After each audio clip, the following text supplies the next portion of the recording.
Okay, let's look at number 3 that you did a couple days ago.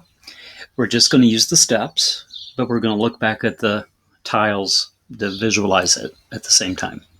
Okay, so we have 2x plus 1 equals negative 5.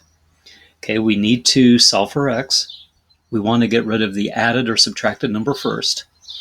Okay, the reason I wanted to go over this problem is if we want to get rid of an added 1, remember we said to get rid of something added, we could subtract. Okay, but we also said to get rid of something added, you could add its opposite.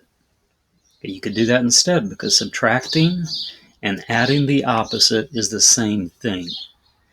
Okay, so think about the opposite of 1. Okay, the opposite of 1 would be adding a negative 1. So we're going to add a negative 1 to both sides. Okay, with my visual, I could actually add a negative 1 to the left, drag up a negative 1 to the right. I can tell that these negative and positive charges on the left will go out. So you can tell from the visual, we have 2x equaling negative 6. Okay, but look right here. A 1 added to a negative 1 is 0. Okay, so that is out of the picture. So look what we have here on the left. We have 2x. Okay, on the right side, even without the visual, we have a negative 5 plus a negative 1. And a negative 5 plus a negative 1 is a negative 6.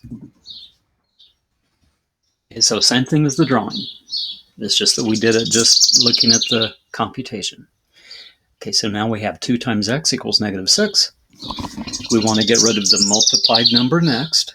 To get rid of a multiplied number, we divide both sides by that multiplied number, which is 2. Okay, right here on the left, 2 divided by 2. 2 divided by 2 is 1. So on the left side, we're left with 1x, which is x. Okay, look right here on the right-hand side. We have negative 6 divided by 2. Well, a negative divided by positive, the signs are different, so it's a negative 3. Okay? The visual, go back to kind of prove it. We want to split these up equally.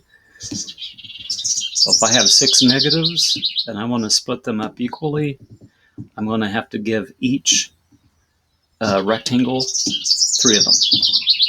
So each x is equal to negative 3. Okay, one more time. To get rid of the added 1 first, we're going to add a negative 1 to each side. Negative 5 plus negative 1 is negative 6. And then to get rid of the multiplied 2, we're going to divide by 2 on each side.